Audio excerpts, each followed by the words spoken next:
Hello, ladies and gentlemen, and welcome to Lesson 31, Exit Ticket Review.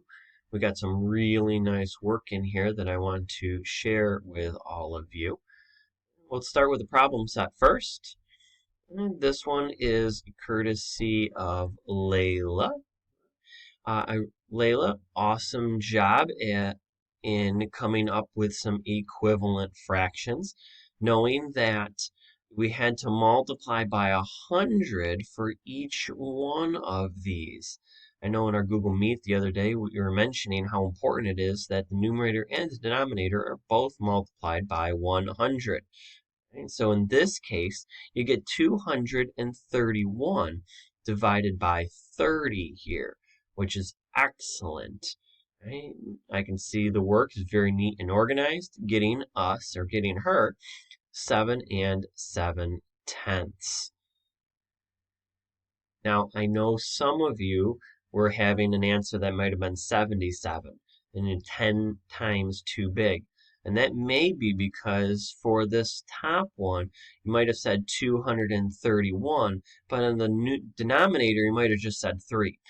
Right? In this case, this is not equivalent to our original fraction because you multiply only the denominator by 10. Right? So again, numerator and denominator both have to be multiplied by the same number.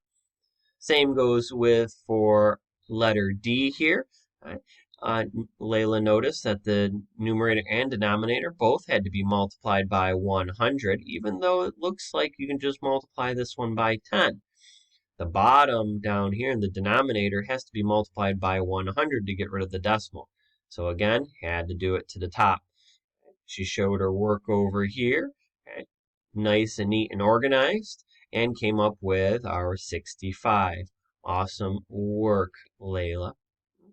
Our second fellow genius, okay, comes from, here we go, comes from Janae. And I'm only showing you the one here because what I really liked about Janae's, not only did she as well multiply it by 100, right, or 100 100ths, but she went ahead and, as she showed her dividing, she went ahead and skip counted or showed her skip counting off to the side. What a great strategy to help her out with and knowing how many 24s.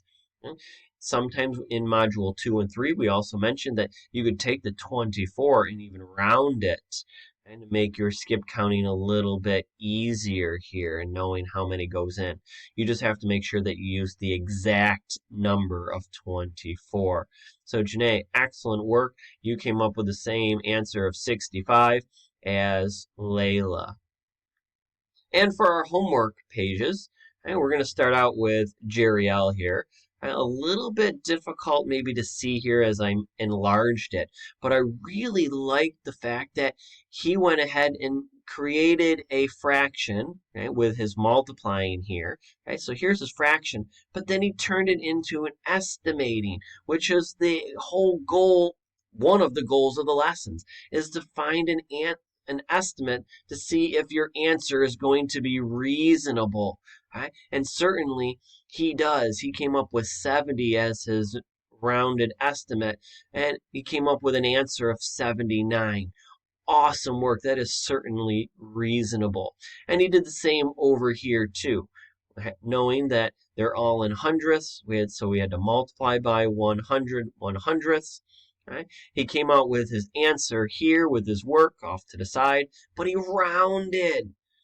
He found an estimate. He took his numbers and rounded it. Awesome work, Gerry. I'm very pleased to see that. And our other fellow genius is Aaliyah. Right? Very neat and organized as well. A little easier to blow up here. But I see, again, a rounded estimate to see if your answer is reasonable. Here we did some rounding, right, to see if your answer is reasonable. Right? That's awesome. Right? She did similar to Janae and made some skip counting off to the up above here. Great work as well. I love it. And the answers look beautiful for those. Right? Excellent, excellent work. If you have any questions, you can certainly reach out to these four fellow geniuses or to me if you're having some difficulty. But please remember that when you are finding your estimate, do your estimate first. Please do the estimate before doing your standard algorithm. Because if you take your answer here, 36, and then you round it to either 40 or 30, that's not helping you. You're just taking your answer and rounding it. Right? If you round it and find your estimate first, then you find your answer, your actual answer, and say, well, are they close? Obviously, if you do it this way, here, they're going to be close, but not always here.